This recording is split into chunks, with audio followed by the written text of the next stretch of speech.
Hello ନମସ୍କାର ଜୟ ଜଗନ୍ନାଥ। ଗପ ଆରମ୍ଭ କରିବା ପୂର୍ବରୁ ଆପଣଙ୍କୁ ସେଇ ପୁରୁଣା କଥାଟା ମନେ ପକାଇ ଦେବା ପାଇଁ ଚାହୁଁଛି। ଯଦି ଆପଣଙ୍କ ପାଖରେ କିଛି ଗପ ଅଛି ଆଉ ଆପଣ ସେ ଗପକୁ ଆପଣ ଓଡ଼ିଶାବାସୀଙ୍କୁ ଶୁଣାଇବାକୁ ଚାହୁଁଛନ୍ତି, ତେବେ ସ୍କ୍ରିନ୍ରେ ଲେଖିଥିବା ମେଲ୍ ଆକାଉଣ୍ଟରେ ଆପଣଙ୍କ ଗପଟିକୁ ମୋତେ ସେୟାର କଲେ ମୁଁ ମୋ ଟୋନ୍ ମାଧ୍ୟମରେ ସମସ୍ତଙ୍କୁ ଶୁଣାଇବି। ତେବେ ଆସନ୍ତୁ ଆଜିର ଗପଟି ଆରମ୍ଭ କରିବା। ସତ ଗପ। ବୃଦ୍ଧାଶ୍ରମର ସମସ୍ତ ସଦସ୍ୟ ହଲରେ ସେଦିନ ସନ୍ଧ୍ୟାରେ ଏକଜୁଟ ହୋଇଥିଲେ ପୁରୁଣା ନିୟମ ଅନୁସାରେ। ଜଣକା ଲେଖାଏଁ ଷ୍ଟୋରି ଟେଲର ଭୂମିକା ନିର୍ବାହ କରିବାକୁ ପଡ଼େ ପ୍ରତିଦିନ। ସେଦିନ ବୃଦ୍ଧାଶ୍ରମକୁ ନୂଆ ଆସିଥିଲେ ଜଣେ ବୃଦ୍ଧ ଏବଂ ଜଣେ ବୃଦ୍ଧା। ଅତଏବ ସବୁ ସଦସ୍ୟଙ୍କ ମତ ହେଲା ନୂଆ ଆସିଥିବା ଦୁଇ ଜଣଙ୍କ ମଧ୍ୟରୁ ଜଣେ ସେଦିନର ଷ୍ଟୋରି ଟେଲର ଭୂମିକା ନିର୍ବାହ କରନ୍ତୁ।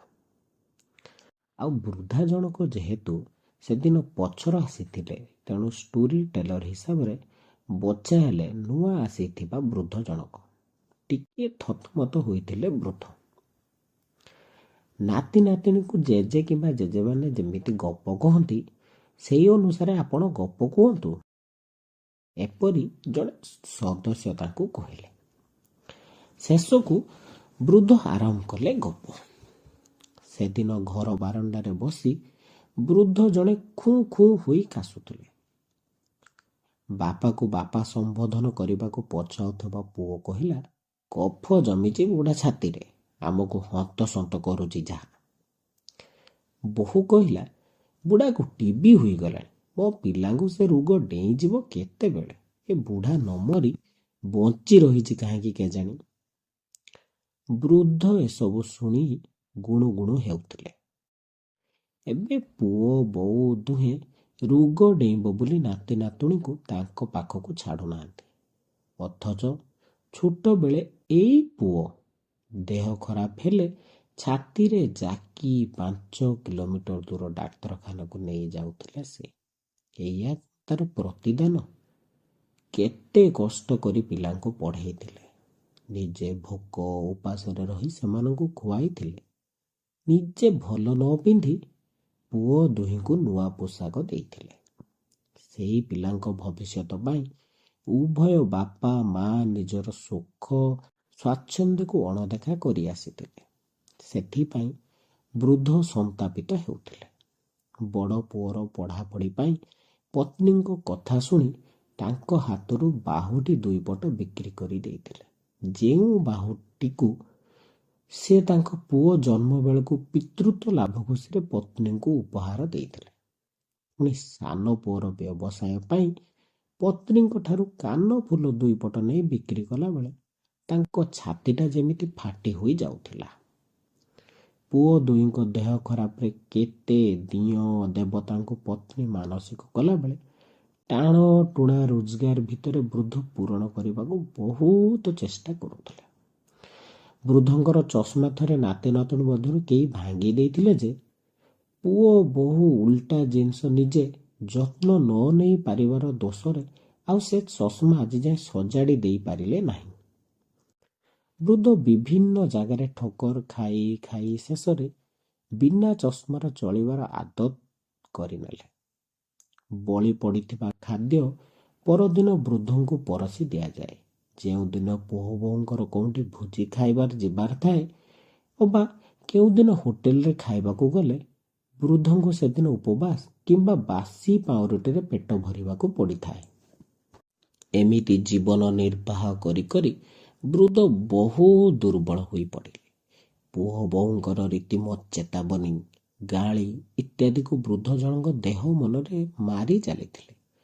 ସବୁଠୁ ବଡ଼ କଥା ହେଲା, ଭଲରେ ମନ୍ଦରେ 2 ପଦ କଥା ହେବାକୁ କିମ୍ବା ଦେହ ପା କଥା ବୁଝିବାକୁ ପତ୍ନୀ ପାଖରେ ନଥିଲେ। ବାପା ମାଙ୍କର ଭାଗ ବଣ୍ଟା ଭିତରେ ବୃଦ୍ଧ ଜଣକ ବଡ଼ ପୁଅ ପାଖରେ ଥିଲେ ତ ପତ୍ନୀ ଥିଲେ ସାନ ପୁଅ ପାଖରେ। ଦିନେ ପତ୍ନୀଙ୍କ ସହିତ କଥାବାର୍ତ୍ତା କରିବା ପାଇଁ ବୃଦ୍ଧ ଜଣକ ଡହଳ ବିକଳ ହେଲେ ତ ପୁଅ ବୋହୂଙ୍କ ଅଗୋଚରରେ ପୁଅର ଫୋନରେ କଥା ହେଲେ ପତ୍ନୀଙ୍କ ସହ। ତୁରନ୍ତ ଏ ଖବର ସାନ ବୋହୂ ପହଞ୍ଚାଇ ଦେଲା ସମସ୍ତଙ୍କ କାନରେ। ମିଛ ସତ ଯୋଡ଼ି ଏମିତି କ'ଣ କହିଲେ ଯେ ପୁଅ ବୋହୂଙ୍କ ନାଁରେ କୁତ୍ସା ରଟନା କରିଥିବା ଅପରାଧରେ ବୃଦ୍ଧଙ୍କୁ ସେଦିନ ଖାଇବାକୁ ଦିଆଯାଇ ନଥିଲା। ପରଦିନ ସକାଳ ଜଳଖିଆ ବି ଦିଆଗଲାନି। ତ ବୃଦ୍ଧ ଜଣକ ବାହାରିଲେ ବାହାରେ ମାଗି ଖାଇବା ପାଇଁ। ଡାଇବେଟିସ୍ ରୋଗ ଭୋଗୁଥିବା ବୃଦ୍ଧ ଜଣକ ଖାଲି ପେଟରେ ରହିବା ଅସମ୍ଭବ ଥିଲା ବୋଲି ସେ ଘରୁ ବାହାରି ଯାଇଥିଲେ। ଏ ଖବର ଆସି ପହଞ୍ଚିଗଲା ବଡ଼ ପୁଅ ପାଖରେ। ବଡ଼ ପୁଅର ବନ୍ଧୁ ହିଁ ଆସି ଏ ଖବର ଦେବା ବେଳେ ବନ୍ଧୁଙ୍କୁ ଏମିତି କଦର୍ଯ୍ୟ କାମ ନ କରିବା ପାଇଁ ପରାମର୍ଶ ଦେଇଥିଲେ। ଏ କଥା କିନ୍ତୁ ଶୁଣି ପାଚିଗଲା ବଡ଼ ପୁଅ, ଆଉ ଧକ୍କାଟିଏ ଦେଇ ଘରୁ ବାହାରି ଯିବାକୁ ନିର୍ଦ୍ଦେଶ ଦେଲା ବାପାଙ୍କୁ। ଉପାସିଆ ପେଟରେ ବୁଢ଼ା ଲୋକର ବା କେତେ ବା ବଳ। ପଡ଼ି ଯାଇଥିଲେ ମୁହଁମାଡ଼ି। ଭାଗ୍ୟକୁ ବେଶୀ କିଛି ହେଇନଥିଲା, ହେଲେ ନାକରୁ ରକ୍ତସ୍ରାବ ହେବାରୁ ଡାକ୍ତରଖାନା ଯିବାକୁ ପଡ଼ିଲା।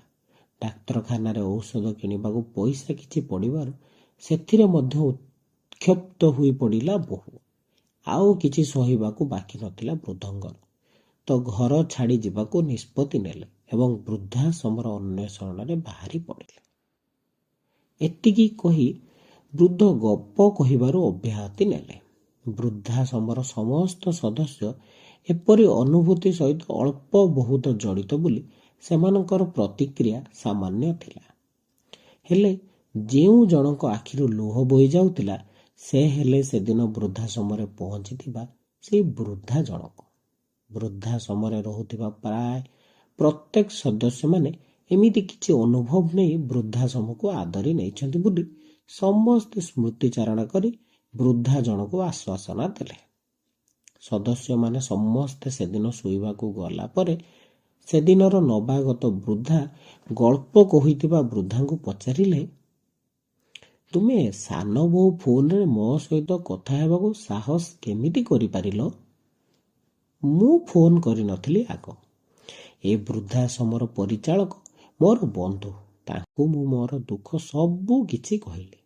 ସେ ହିଁ ପୁଲିସକୁ କହି ଶାଶୁଙ୍କୁ ନିର୍ଯାତନା ଦେବା ଅପରାଧରେ ବୋହୂକୁ ଗିରଫ କରାଯିବ ବୋଲି ଧମକ ଦେଇଥିଲେ। ଆଉ ଆଶାନୁଯାୟୀ ବୋହୂ ନିର୍ଯାତନା ଦେବା କଥା ଘଟଣାକୁ ଅସ୍ୱୀକାର କରିଥିଲେ ମଧ୍ୟ। ସତ୍ୟାସତ୍ୟ ଜାଣିବା ପାଇଁ ଶାଶୁଙ୍କ ସହ କଥା କରାଅ ବୋଲି କହିବାରୁ ସେ ତୁମକୁ ଫୋନ ଦେଇଥିଲା। ଆଉ ଏ କଥା କହି ବୃଦ୍ଧ ଟିକେ ହସି ଦେଇଥିଲେ। ସାଙ୍ଗମାନେ, ମୋର ଗପ ଆପଣମାନଙ୍କୁ ଭଲ ଲାଗିଲେ ଏବଂ ହୃଦୟସ୍ପର୍ଶୀ ହେଲେ ଆପଣ ଲାଇକ୍, ସେୟାର, ସବସ୍କ୍ରାଇବ୍ କରନ୍ତୁ। କାରଣ ଆପଣମାନଙ୍କର ଗୋଟେ ଗୋଟେ ସବସ୍କ୍ରାଇବ୍ ଆଉ ଲାଇକ୍ ଆମ ପାଇଁ ବହୁତ କିଛି ମାନେ ରଖିଥାଏ। ଆଜି ପାଇଁ ରହିଲି। ପୁଣି ଦେଖା ହେବ ନେକ୍ସଟ ଗପରେ।